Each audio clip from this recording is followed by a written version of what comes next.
Hi friends, welcome back to Making Manufacturing Fun, Cool, and Sexy. In the last episode, I shared a little bit of my story, how I went from interviewing celebrities in Hollywood to working in manufacturing in Silicon Valley. Today, I want to zoom out and talk about something much bigger. Not just machine shops, not just factories, but national leadership. Because there's an idea that has been on my mind a lot over the past few years, especially as I've traveled, studied global manufacturing, and worked in this industry every day. And that idea is this: if we stop building things, we stop leading the world.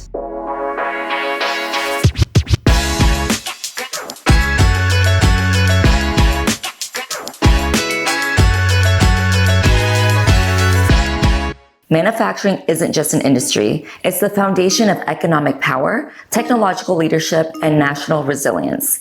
And right now, the world is in the middle of a major shift. Countries are realizing that whoever controls manufacturing capability controls the future. Throughout modern history, the countries that led the world were almost always the countries that built things at scale. The Industrial Revolution transformed the United Kingdom into the dominant global power of the 19th century. Factories powered economic growth, military capability, and technological innovation. Then in the 20th century, the United States became the manufacturing powerhouse of the world. America built airplanes, automobiles, electronics, computers, spacecraft. Factories across the country powered a level of productivity and prosperity that created the American middle class. Manufacturing jobs were stable, skilled, and meaningful. They supported families, communities, and entire regions of the country. But manufacturing didn't just create jobs. It created innovation ecosystems. When engineers, machinists, technicians, and designers work together, innovation happens faster. That combination of technical skill and industrial capacity made America the most technologically advanced nation in the world. But over the last 4 decades, something changed. Companies began shifting manufacturing overseas.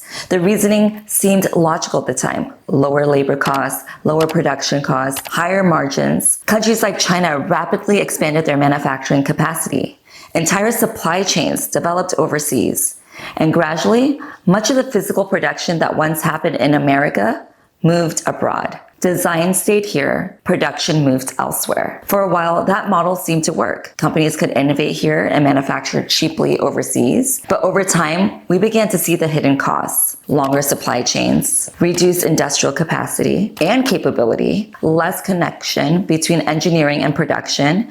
And when global disruptions happen, whether it's pandemics, geopolitical tensions, or shipping bottlenecks, those long supply chains suddenly began to become very fragile. The pandemic exposed something that people already knew. Distance creates vulnerability. One thing we have to acknowledge honestly is that China made a strategic decision about manufacturing. They invested heavily in building industrial ecosystems, not just factories, but entire networks of suppliers, logistics systems, machine shops, assembly plants, and specialized manufacturers. Cities like Shenzhen became global manufacturing hubs where you could design, prototype, and produce products incredibly quickly. This density of manufacturing capability creates something extremely powerful. When suppliers are close to each other, companies can move faster, iterate faster, produce faster. And that manufacturing density allowed China to become one of the most powerful industrial economies in the world. Today, China produces roughly 30% of the world's manufactured goods. That level of industrial capacity creates enormous influence. But here's the key point: manufacturing leadership doesn't last forever. Industrial leadership shifts when new technologies change the economics of production. And we're entering one of those moments right now. Even though America lost a significant portion of its manufacturing base,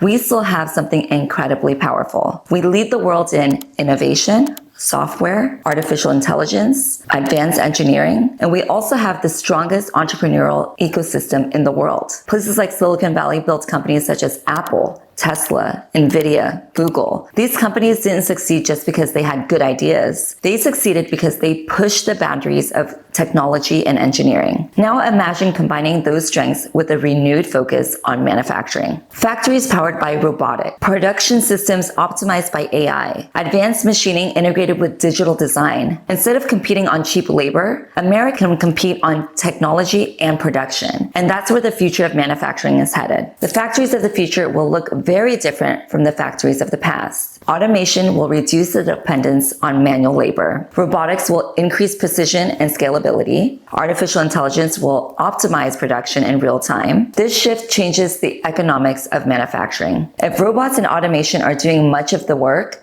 then labor cost differences matter less, which means production can move closer to where innovation is happening. Closer to engineers, closer to designers, closer to customers. And that creates an opportunity for America to rebuild manufacturing faster than many people think. So when I say if we stop building, we stop leading, I'm not just talking about factories. I'm talking about something deeper. Manufacturing represents capability, innovation, resilience, and long-term national strength. The countries that build things shape the future. And I believe America is at the beginning of a new chapter where building things again will become one of the most exciting movements of our time. Because the future won't just be about writing software, it'll also be about building the physical systems that power the world. And that's exactly why manufacturing matters. Thank you so much for listening. And as always, let's keep making manufacturing fun, cool, and sexy. I'll see you guys next time.